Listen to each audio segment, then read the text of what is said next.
আজকের রেসিপি ওলকপি এবং আলুর ডালনা। নমস্কার, সবাই কেমন আছেন? কৃষ্ণা রান্নাঘরে সবাইকে স্বাগত। এখানে আমি দুটো বড় থেকে ওলকপি নিয়ে নিলাম।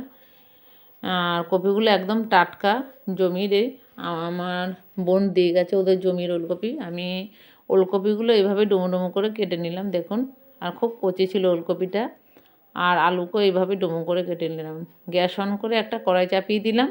কড়াইতে আমি সর্ষের তেল দিয়ে রান্না করব। আপনারা ইচ্ছা করলে সাদা তেল দিয়ে রান্না করতে পারেন। আমি একটু পাঁচফোড়ন দিয়ে দিলাম। ফোড়নটা বাদামি কালার হয়ে আসলে, দেখুন বাদামি কালার হলে অনেকটা সুন্দর একটা সেন্টও হয়, তরকারি খেতে অনেক ভালো হয়। দিয়ে আমি দুটো তেজপাতাকে ছেড়ে দিয়ে দিলাম। এবার কেটে রাখা আলুগুলো দিয়ে দিচ্ছি। আলুগুলো দিয়ে দিলাম। আলুগুলো দিয়ে আমি একটু হলুদ আর একটু নুন দিয়ে খুব ভালো করে লাল লাল করে ভেজে নেব। দেখুন আলুগুলো ভাজা হয়ে গেছে। এবার কেটে রাখা ওলকপিগুলো আমি দিয়ে দিচ্ছি। ওলকপিগুলো দিয়ে আমি আবার 4 থেকে 5 মিনিট আমি ঢেকে ঢেকে কষিয়ে নেব। ঢেকে ঢেকে 4 থেকে 5 মিনিট দেখুন কষানো হয়ে গেছে। কষানোর পর এবার আমি দিয়ে দিলাম 1 চা চামচ আদা বাটা,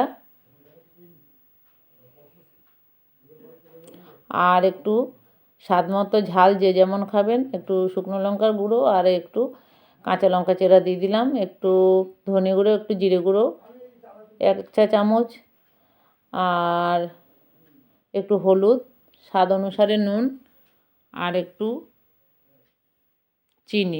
চিনিটা আপনারা ইচ্ছা করলে দিতে পারেন, নাও দিতে পারেন। আর এবার একটু জল দিয়ে দিলাম। জল দিয়ে আমি আবার এটাকে 4 থেকে 5 মিনিট ঢেকে ঢেকে কষিয়ে নেব। ওলকপিটা সেদ্ধ হতে একটু সময় লাগে। দেখুন কষানোটা খুব সুন্দর হয়ে গেছে।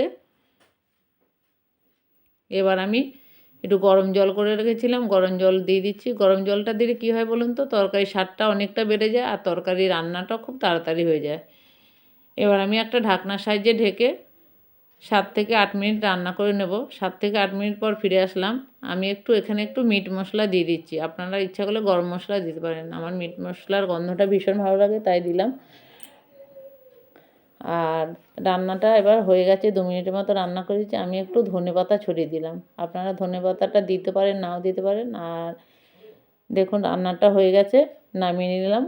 দেখতে যেরকম সুন্দর হয়েছে রান্নাটা, খেতেও কিন্তু সেরকমই সুন্দর হয়েছিল। আপনারা এভাবে একবার রান্না করে দেখবেন, আশা করি ভীষণ ভালো লাগবে। আর ভালো লাগলে একটা লাইক করবেন, কমেন্ট করবেন। ইউটিউব থেকে দেখলে আমার ইউটিউব চ্যানেলের নাম কৃষ্ণা রান্নাঘর। আমার চ্যানেলটিকে সাবস্ক্রাইব করে নেবেন, তাহলে সবার আগে আমার নতুন নতুন রান্নাগুলো আপনাদের কাছে পৌঁছে যাবে। আপনারা সবাই ভালো থাকবেন, সুস্থ থাকবেন। আমার পুরো ভিডিওটা দেখার জন্য অনেক অনেক ধন্যবাদ। আবার দেখা হবে অন্য কোনো ভিডিও নিয়ে।